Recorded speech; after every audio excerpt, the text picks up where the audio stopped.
So ayan po mga kabayan, umuwi din si Tatay Ray. Hindi nagtagal po mga kabayan, umuwi. Kaya sabi ko ay thank you. Baka kako ay kung saan na nagpunta si Tatay Ray.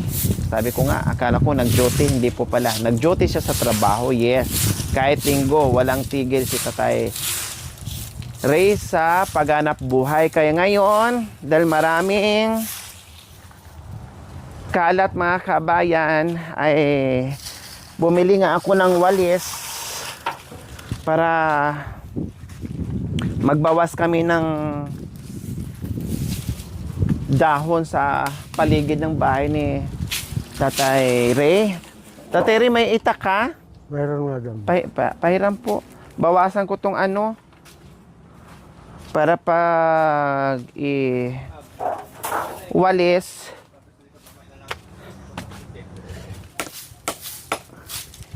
hindi mukhang kawawa. Nung nakaraan, dehydrated talaga sila. Oh.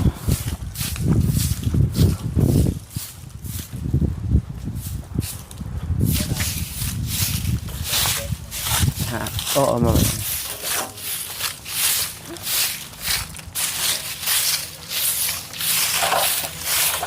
Alam niyo po, nung nabubuhay si Lola Elena dito mga kabayan, no, ito, naku, wala kang damo na makikita.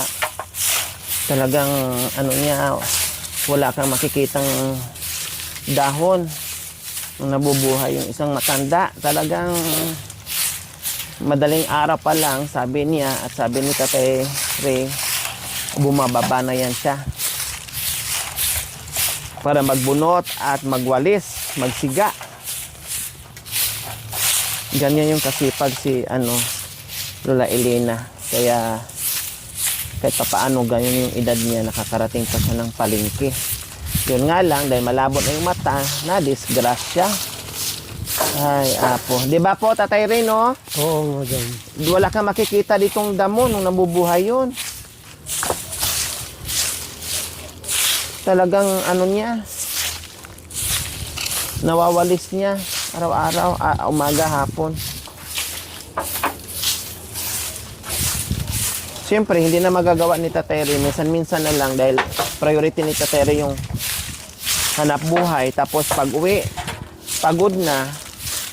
O, kaya minsan-minsan na lang nawawalis ni Tatay Ray. Siguraduhin niya yung hanap buhay niya.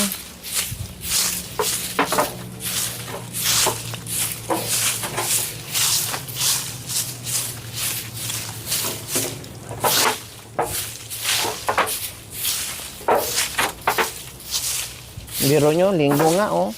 Trabaho si Tatay Ray. Akala mo may anak at asawa. Nagtatrabaho pa din ng bongga.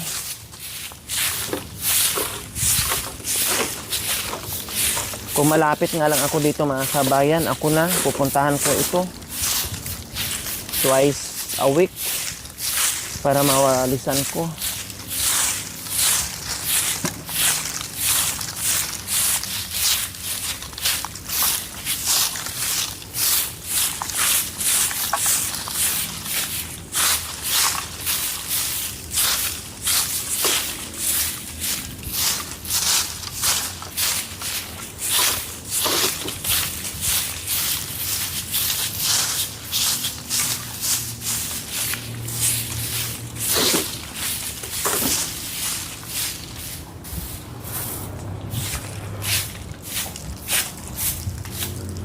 Tatay Ray, tanggalin natin to, oh.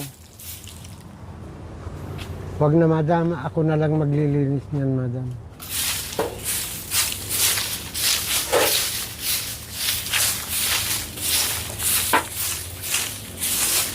Hindi, tulungan kita para mabawasan yung trabaho mo, alam ko. Para hindi ka masyadong talagang sinadya ko magdala ng walis para matulungan kita.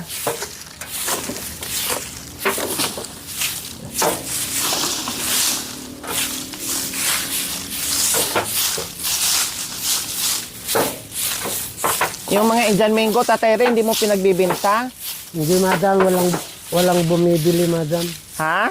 Walang bumibili, madam. Bakit walang bumibili? Hindi kagaya nung nakaraang taon. Marami naman ako nakikita sa palengke. Ayaw nila dahil marami pang ano. Marami pang native, madam.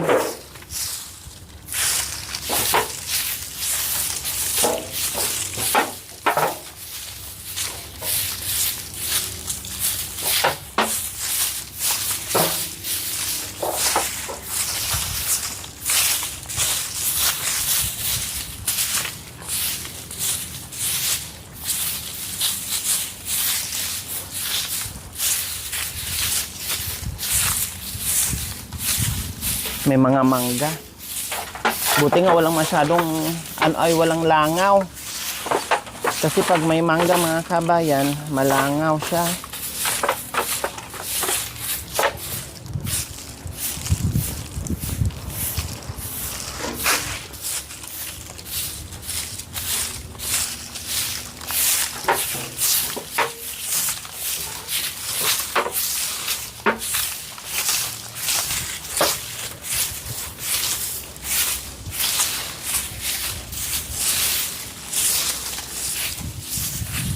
Mula nung Tatay Ray, nung pagkatapos natin dito nung nakaraan, wala nang dumalaw sa'yo dito? Wala na, madam. Yun na yung huling dalaw ng mga Pamangkin ko. pamangkin? Oo, madam. Hindi na naulit? Hindi na, madam. Hindi na tumatawag sa'yo? Hindi na rin.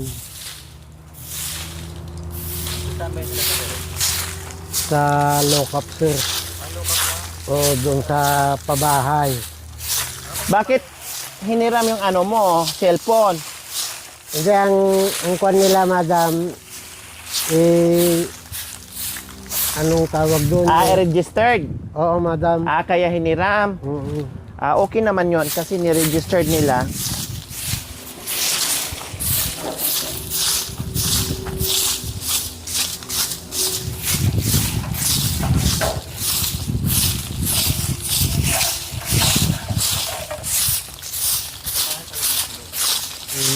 Celeste. Marami, sir, dyan sa Lucas.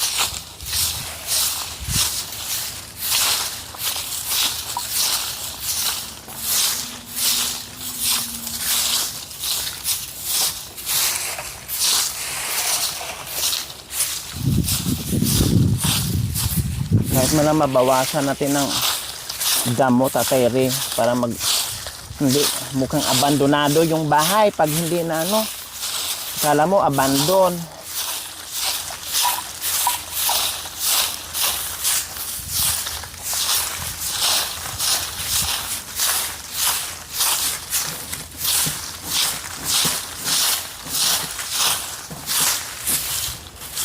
Di ba? Maliwanag na.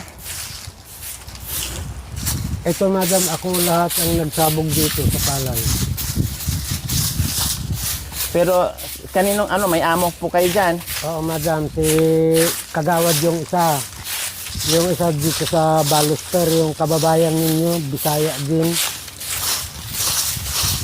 Biro mo sa laki niya mga kabayan, si Oo, sir.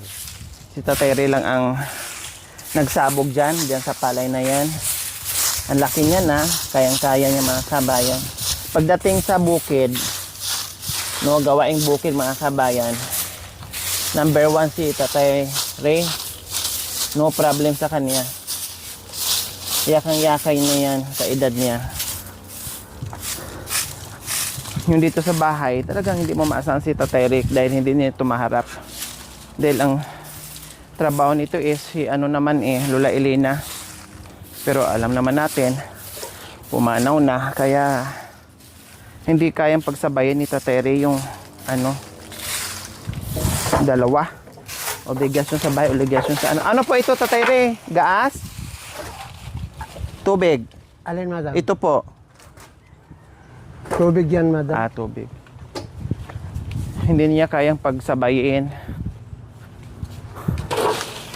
Pag nagpupunta sila dito, madam, yung mga barkada ko, kumiinom sila pero hindi na ako umiinom. Dito lang sila nag-hangout, Oo, madam. pero hindi ka sumasabay. Hindi ako sumasabay sa kanila.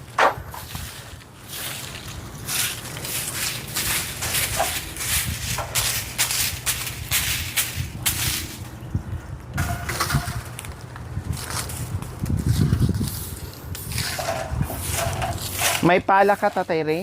Mayroon, madam. Palahin natin to para malinis to. Ano po ito? Yung pinag-iinuman nila, madam. Buti. Oo.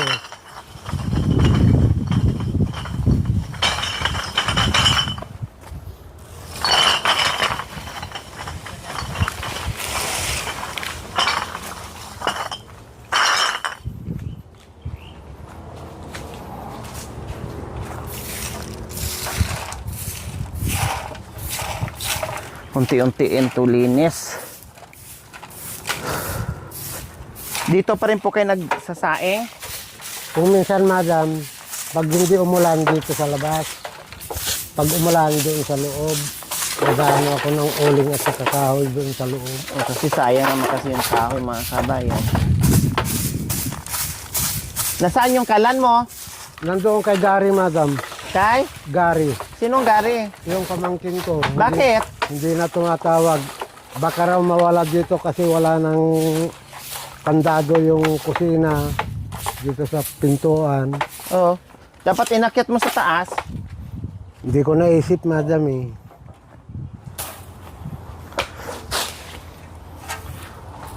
Wala na. Siya na gagamit doon sa kalan mo. Kaya pala sabi ko, bakit nawala na yung kalan mo dyan? Kukunin ko, madam. Sasabihin ko nagpunta yung si Madam Lori kako nagagalit kasi hindi niya nakita yung mga binili Paano niya pag kako. meron tayong lutuin, pag punta ko dito sa iyo, tapos wala na tayong gagamitin. Kukunin ko, madam, yun.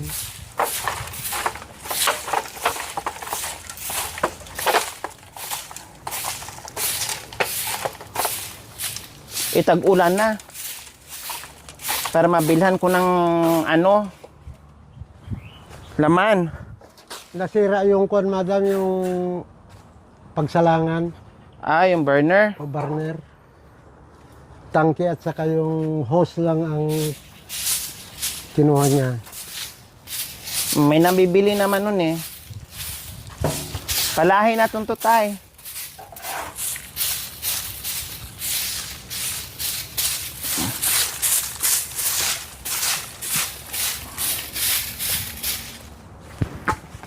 Magkano kaya, madam, yun? Ako na lang bibili. Kunin nyo na lang po yung ano. Oo, madam. Tag-ulan na ngayon para mabalihan ko ng ano. Ilipat ko na lang yung kahoy mo dyan, ha? Oo, madam.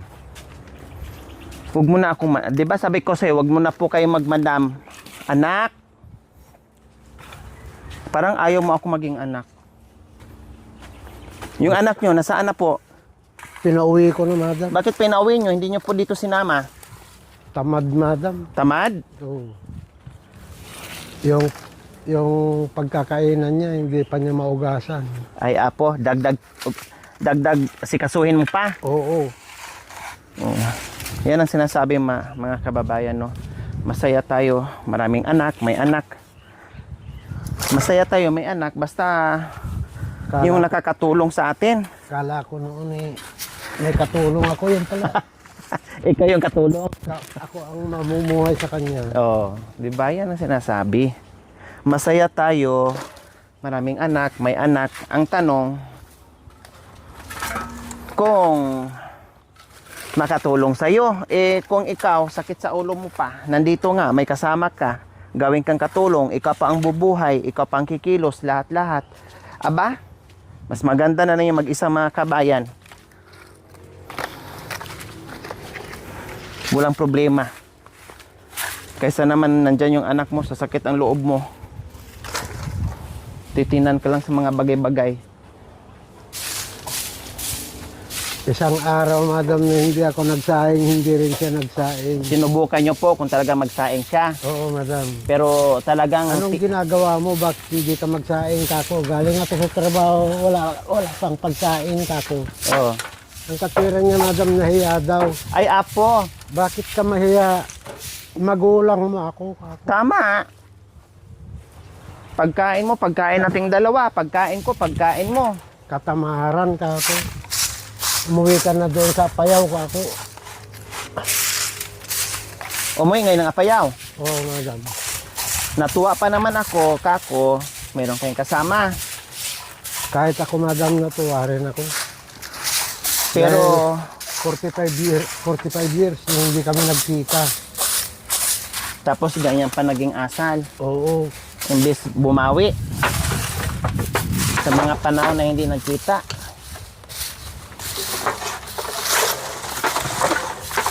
Hindi naman lahat ganyan ang anak. Pero mostly, kadalasan talaga mga kabayan. Isang anak, maraming anak, nangyayari yan. Dahil experience ko yan ng maraming beses eh. Sa kaanak ko, sarili kong pamilya. So doon sa hindi nakakaranas, hindi kayo makapagsalita ng ganyan. Pero doon sa mga tulad ko na nakaranas mismong sarili kong pamilya, na mayroon talagang anak na pabaya at black sheep. Kulang kayo sir ngayon ah. Si Makoy. Ay. Tapos sa mga tinutulungan natin, danas na danas, maraming beses, halos lahat. Oh, kaya nangyayari. Ako'y nalulungkot pag ganyan. Dire-diretso ang ulan, madam, dito. Yung 2 araw na tumigil na yung ulan. Yung uling, marami akong uling pero hindi ko mailagay-lagay sa sako dahil basa. Sabi ko pa naman, Tatay Ray, sabi ko pa naman sa kanya, Tatay Ray, dito ka na lang ka, Tatay Ray, ha? Para naman kahit papaano may katuwang magtulungan kayo. Total, wala ka naman ding asawa, wala siyang asawa. O, ano ba naman magtulungan kayo? Matatanda na. O, sawa na sa lakwatsa, sawa na sa buhay binata, sawa na sa buhay. Kundi oras naman, dahil matanda na, hindi na paurong yung buhay, magtulungan dapat kayo ng dalawa. Eh, Pagkatapos, madam, ang sabi pa niya sa akin, yung bakang binili ko, ibibinta ko raw. ay apo, Kako, grabe nga yung hirap mo. Hindi, akin yan, kako. Yung kinabahay kong matanda, yun ang may-ari. Eh bakit ibibenta daw po niya? Para may pira daw, madam. Ang iniisip niya, yung para sa kanya lang. Yan ang sinasabi ko mga kabayan. Kaya minsan, pagdating sa mga anak, magbunga nga ako, talagang pagpasensyaan nyo kasi experience ko yan eh. Experience ko yan sa mga tinutulungan ko na may mga anak talagang gustong hilain pababa ang mga magulang, tinutulak. Kumbaga, nakasubsob na yung mga magulang, idiin pa. Yung 2,000, madam, na binigay mo noon, yung iubos mo sa alak yan, tatay ka mo, madam. Ay apo, Hindi binigay yung sukli, binulsa. oh, di ba? Sabi ko mukhang mabait naman, tahimik. Yung pala nasa loob ang kulo. Oo. Hay, nako. Big problem sa mga anak na ganyan. Kaya saludo ako sa mga anak na mapagmahal ng mga magulang, na hindi inaabuso ang mga magulang, mga kabayan. Sinasaluduhan ko pa yan, pero yung mga ganyang klaseng tulad na anak, tulad sa anak ni Tatay Ray, nako, malayo ang puso ko pag ganyan. Mahirap. Oh. Sige, pahinga mo na konti. Magyusi mo na si Tatay Ray. May sakit ako noon, madam, nung nagka-uod yung mangga. Oh. Bulaklak noon. Pinapanood lang ako. Nagtatrabaho kayo dyan. Oo, May madam. sakit pa kayo noon. Oo. 4 na araw na nakahiga ako. Nung makita ko yung bulaklak, masisira na. Oh. Kinuha ko yung gamot dyan at saka yung sprayer. In-sprayan ko. Pinilit yung sarili nyo. Oo, madam. Nandito na ako. Tinitingnan kayo. Tinitignan lang ako. Imbis sabihin na, Tay, may sakit kayo, mabinat kayo. Ako na lang ang gagawa dyan. Dapat ganon.